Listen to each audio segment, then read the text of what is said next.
As always, the Met Agency, we're so much happy for there, at least for the people they understand what we they do. Firstly, the Met Agency, we in a scientific institution, and we in a service provider to several institutions, of course, across the country. As my brother, they talk about climate change there. Now they deal with the science of climate change.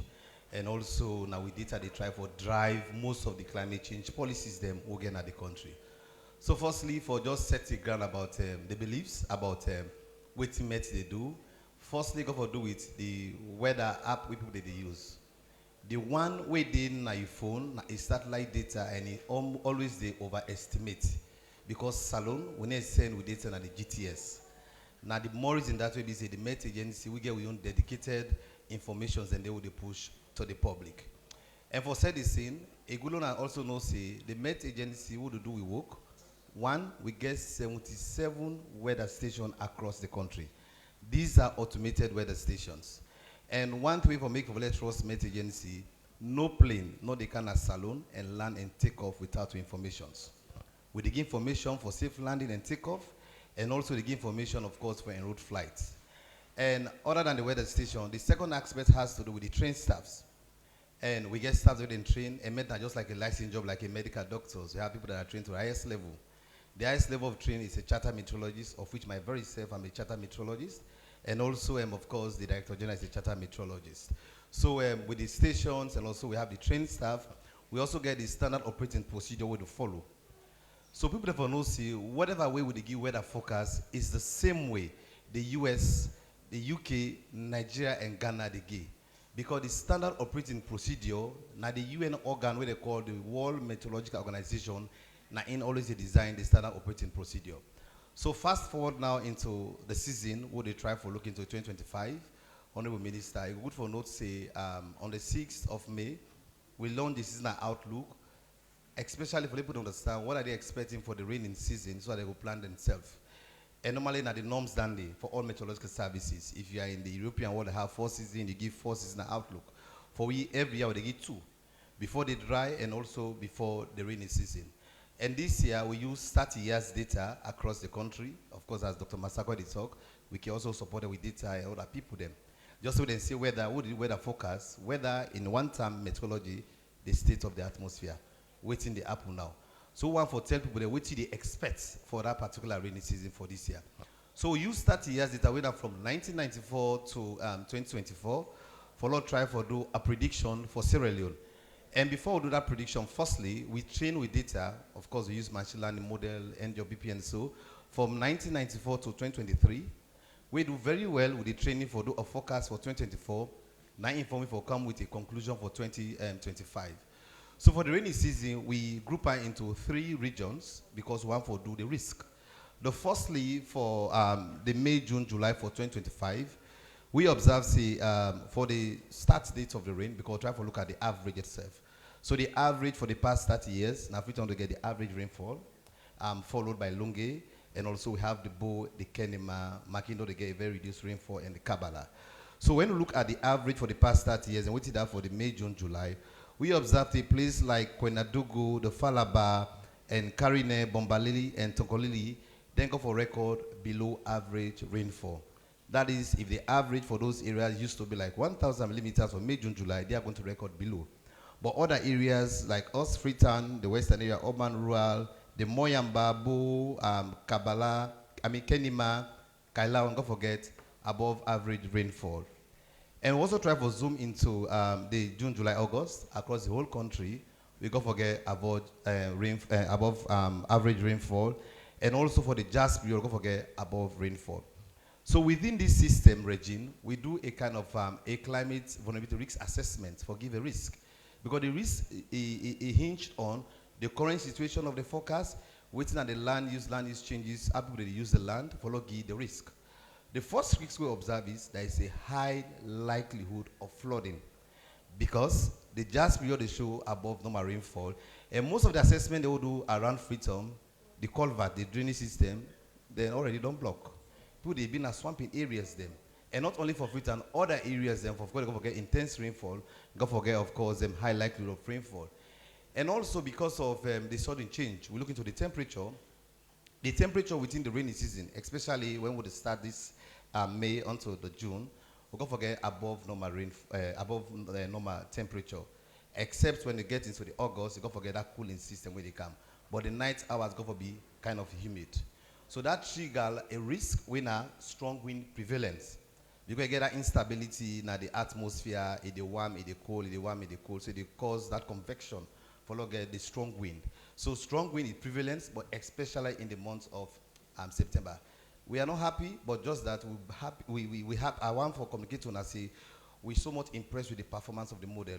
We launch it on the 6th, and then just before after that, we just see already how the wind they do some, of course, havoc around the country. And also, we see, we don't forget also early thunderstorm and lightning. Because from the data bank, Metro Day in existence is 1827, and then I'll be the head office for all West Africa meteorological services, like of Nigeria, Ghana. They are just a department under the Met Agency.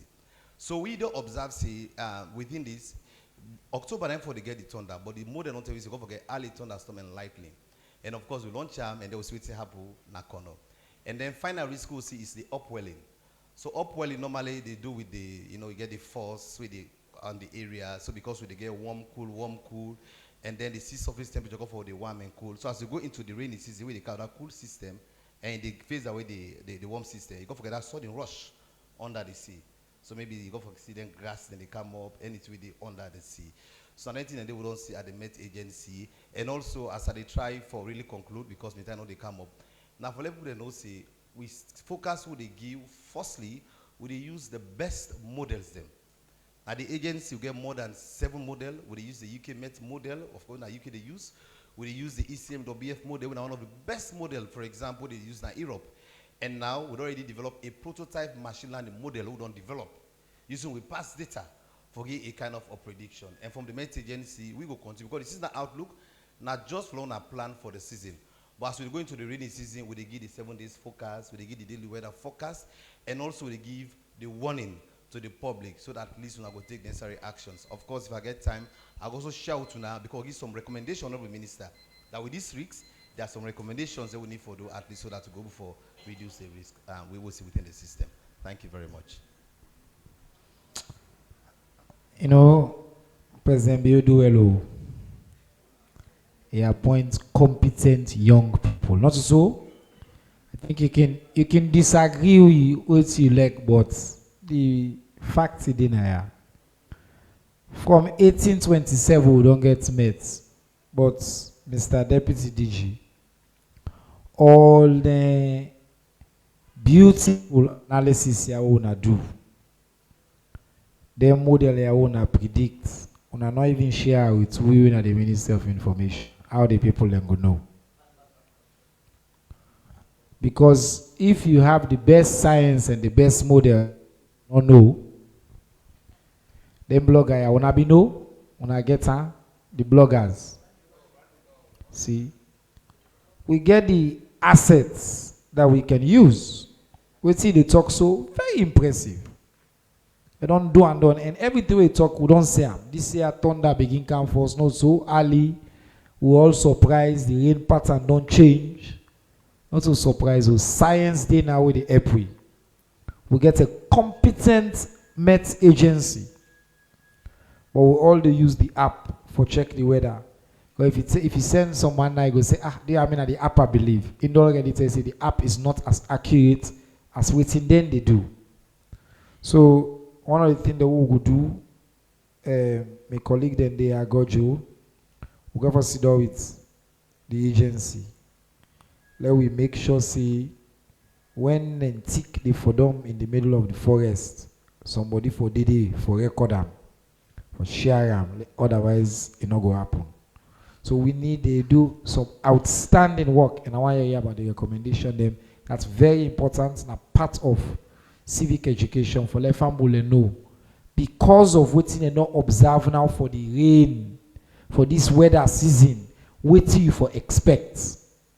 If you the bill or some side, if you get something, wait you for no. Because in the West, then they send text message then to we. Who they expect tornado, who they expect flood. Even when they drive, then they send you text message. So we need for Sido with Una, with Moktai, EPA, and even the Ministry of Environment. For law we make, because it don't make no sense for law get this kind of sophisticated, competent service, but the people don't know about them. They will not use them enough as we for use them. So we tell you thank you. Last and final speaker for the panel, then we'll open up to now. At the youth leader.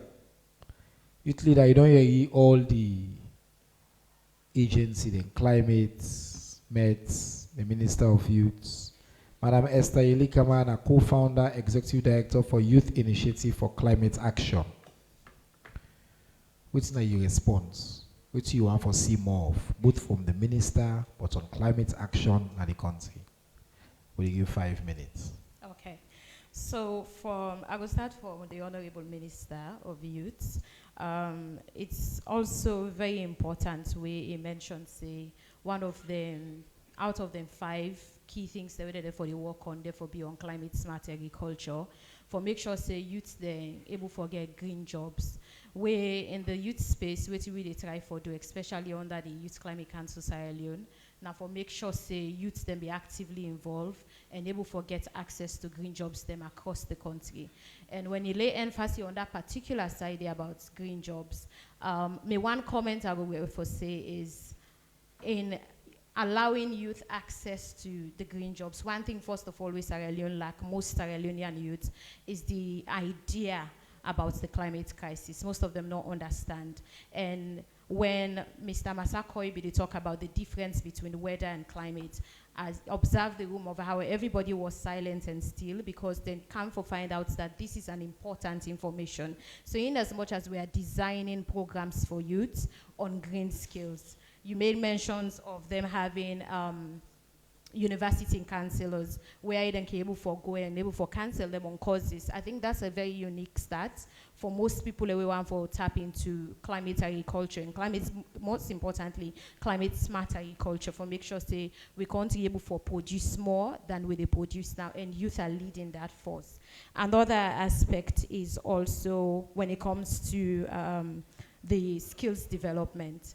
I talk about how most of these skills development therefore benefits 70% of women and also 30% of people living with disability. I think that's a good strategy. But however, we want for know as youth, maybe as the Ministry of Youth, for make sure say their skills developments way that they bring, how accessible is it going to be to the youth? Because most of the time we hear a lot of conversation about projects they want for bring come, things they want for introduce to the youth, but then access to it. We don't want to make when these opportunities then come, they're only being designated to certain people. When we speak about vulnerability, just as this program they go, it is done in Creole, in a language where every Sierra Leonean is able for hear and understand exactly what they talk. But then how these skills then go able for being accessible to vulnerable people away there in suburb villages them. They are not educated, they have never been to school, they don't have access to technology. How are these jobs going to be available to them? When it comes to EPA's work and waiting that they do in the country, the only comment I have is now we get the Youth Climate Council Sierra Leone, and we say they try so much hard for make sure we complement their work, and part of that is having a nationwide consultations where we'll be to talk about when the lights been day off.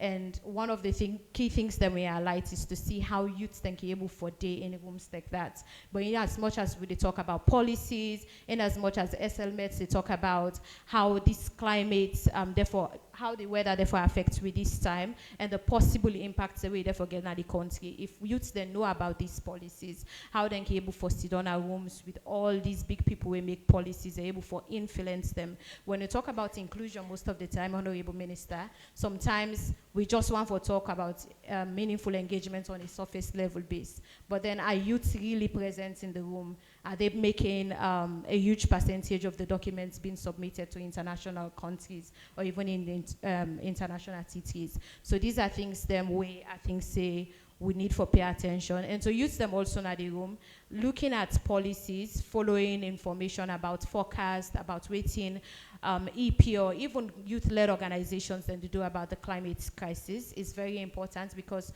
Climate issues is not a governmental issue, it's not political issues, it's a matter of human rights, it's a matter of your safety, it's a matter of your health, and also your well-being as a citizen of Sierra Leone.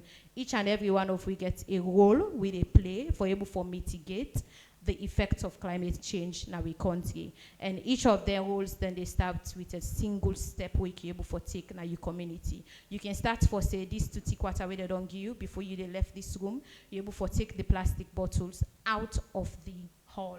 That's one thing you can able for do as a citizen. You can start for say when I go to my house, the government's not need for kind of my community for clean my gutters and for actually go and lead actions on that. That's one thing you can able for do for mitigate the effect of climate change in Sierra Leone. You can start for say as a civil society organization, every program where I get are able for include marginalized groups them, vulnerable groups them part of the programs them for listening to them, for able for take the contributions into account so that where we serve we're able for meet with stakeholders in tables like this, we're able for bring them forward. Thank you very much to the youth leader. The conversation is always enriched by young people. And I think we don't hear some clear questions and challenges calling for greater inclusion, greater voice on the table, but the overwhelming message we may go take now that climate issues not a government issue alone. It require every one of we. Everybody in your sphere, you can do something for help we, for to protect the environment and for to do better. This is a part of we own work as well in the Ministry of Information and Civic Education. Inside we civic education strategy we will launch last year. The pillars them, number 1 are for Love Salon, number 2 Fit Salon, number 3 are for Clean Salon, with a climate and environmental justice. Number 4 are for Heal Salon, with a focus on public health. Number 5 are for Digitize Salon, with on technology and innovation. And number 6 are Salon for we all, with this idea of radically including everybody in everything we do. All right. Now, on our time for we get to questions. We don't get some questions and come online. I go read them quickly, but I go cancel una before they respond. So I go take notes for the question. Then I go try to combine them. We lost about 15 to 20 minutes. Somebody say, J Junior say, what's in the comprehensive strategy the way you plan for implement for tackle dual challenge of high unemployment and rampant drug use among young people? So Minister, some of this question I think you already answer, part of them at least, but then question I can before the program starts. The second question, I'm waiting, this is an anonymous questioner. Waiting at the strategy the way EPA don't put in place for tackle some of the environmental challenges them, especially during rainy season. Another one from Cho say waiting at the EPA, what's the EPA they do about Aberdeen Creek, where it say don't rapidly be reclaimed and used for build host them. Say even at the back of the Salon Toys Board and they observe rapid construction projects. The other one back now EPA, say EPA will collaborate with Chairman KKY in Presidential Initiative for Climate PICRIF in terms of designing and implementing climate change related policies and projects. Now let's see the hands are off now, the one they will get. So when I will take notes of them question and they will come back. When I go answer till they start on this side, we'll see the hands that will be up. 1, 2, 3, 4, 5, 6, 7. No tap 7 for now. If I do them fast, they will take as many as possible because we need to make room for the time. Yes, sir. 98.1. The question they go to the Minister of Youth. Your predecessor undertake or implement certain projects. You got the youth in agriculture, youth in fisheries, car wash, and so many of them.